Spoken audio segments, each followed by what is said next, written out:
자, 오늘은 빌립보서 말씀을 잠시 살펴보도록 하겠습니다. 빌립보서는 우리가 저번 주에 야고보서를 봤는데요. 야고보서가 기록된 이후 15년 정도 지납니다. 15년 정도 시간이 흐르고 나서 기록이 되어 있는데요. 사도행전 16장에 나오는 그 사건, 빌립보에 가서 이제 루디아라고 하는 여자를 만나게 되죠. 루디아라는 여자를 만나게 되는데 루디아는 사실 이방인 여자입니다. 이방인 여자인데 이방인으로서 유대인들과 함께 예배를 드리던 사람이었던 거예요. 거기서 이제 기도 초소를 찾다가라는 표현이 나옵니다. 거기에서 이제 루디아를 만나게 되는 것이고, 이 루디아가 빌립보 교회에 교회를 개척한 자, 즉 뭐냐면 빌립보 교회가 있을 수 있도록 자기 집을 내준 사람이기 때문에 이 루디아가 바로 이제 빌립보 교회의 산 증인이라고 볼 수 있겠어요. 그리고 사도행전 16장에 보면 이제 이 빌립보 감옥에 바울과 실라가 잡히게 되는 그 장면까지 나오게 됩니다. 우리가 잘 아는 대로 아주 유명한 사건이 시작되는 거고요. 잠시 우리가 지도를 보면, 자, 이게 바로 이제 그 당시 지도인데요. 지도 보면은 우리가 잘 아는 흔히 우리가 알고 있는 부분들을 한번 살펴보면, 자, 보겠습니다. 자, 여기 보시면 여기 우리 잘 아는 지명역이 있죠. 골로새 지역이 여기 있고, 그다음에 에베소 지역이 여기 있습니다. 에베소 있고, 또 16장에 보면 이 드로아에서 이쪽으로 건너서 빌립보로 이렇게 가게 되는 거죠.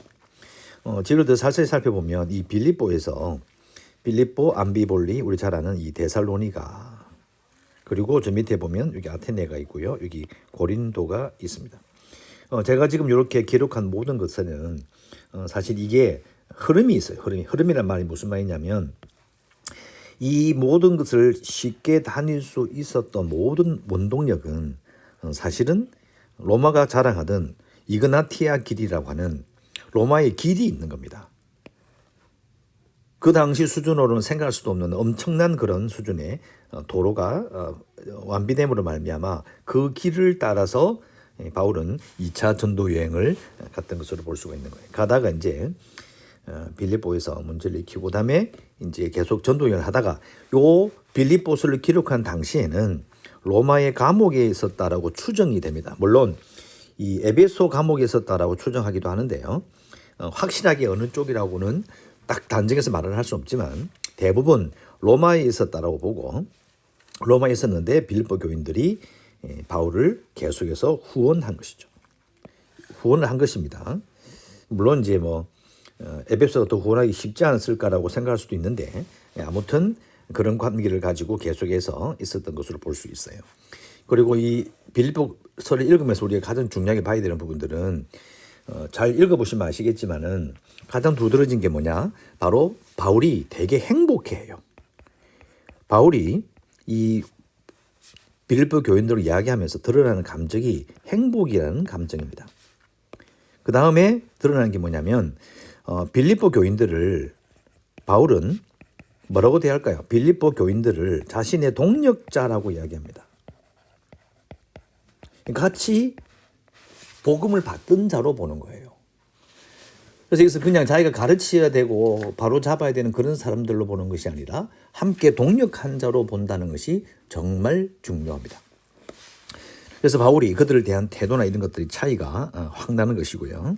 그래서 동력자 관계로 이들을 보고 있다는 것이 더 중요한 것이고, 여러분 개인적으로 보실 때에 빌립보서 2장 14절에서 15절 말씀, 그리고 두 번째로 봐야 될 게 뭐냐면 빌립보서 1장 9절에서 11절 말씀을 여러분 읽어보셨으면 좋겠어요. 먼저 이 빌립보서 2장 14절 15절 말씀의 번역을, 다른 번역을 제가 한번 읽어드릴게요. 무슨 일을 하든지 기꺼운 마음으로 흔쾌히 하십시오. 말다툼하거나 따지지 마십시오. 흠없이 세상 속으로 들어가 이 더럽고 타락한 사회에 맑은 공기를 불어넣으십시오. 사람들에게 선한 생활과 살아계신 하나님을 볼 수 있게 하십시오. 환하게 빛을 비춰주는 메시지를 어둠 속에 전하십시오. 전도자가 또 예수 믿은 사람이 세상 속에서 어떤 모습으로 보여야 될지, 그리고 이 은혜가 이제 세상 속으로 그리스도의 생명이 이렇게 흘러 들어가는 것을 기대하는 그런 말씀을 한 거고요. 1장 9절 11절 말씀도 제가 번역을 읽어드리겠습니다. 적절하게 사랑하는 법을 익히십시오. 여러분의 사랑이 감정의 분출이 아니라 진실하고 지각 있는 사랑이 되려면 지혜로워야 하고 자신의 감정을 살필 줄 알아야 합니다. 사랑하는 삶을 살되 신중하고도 모범적인 삶, 예수님께서 자랑스러워하실 삶을 사십시오. 그것은 영혼의 열매를 풍성히 맺고 예수 그리스도를 매력적인 분으로 만들며 모든 이들로 하여금 하나님께 영광과 찬송을 돌려드리도록 하는 삶입니다. 좋은 번역이죠. 좋은 번역이고, 그래서 바울은 자신이 개척한 교회, 처음으로 유럽에 복음을 전한 곳에서 그들의 모습을 기억하며 감옥에서 자기는 너무 행복한 거예요. 그리고 분명히 고백하기를 함께 일하는 자들이기 때문에 바울과 똑같은 마음을 가지고 그리스도를 섬겨주기를 간절히 바라는 마음으로 말하고 있는 것이다. 그래서 우리 잘 아는 대로 이 빌립보서는 기쁨장이라고 표현하는, 기쁨이 많이 표현되어 있는 그런 서신서입니다. 그래서 이번 이 빌립보서를 통해서도 많은 은혜가 있으시기를 간절히 바랍니다.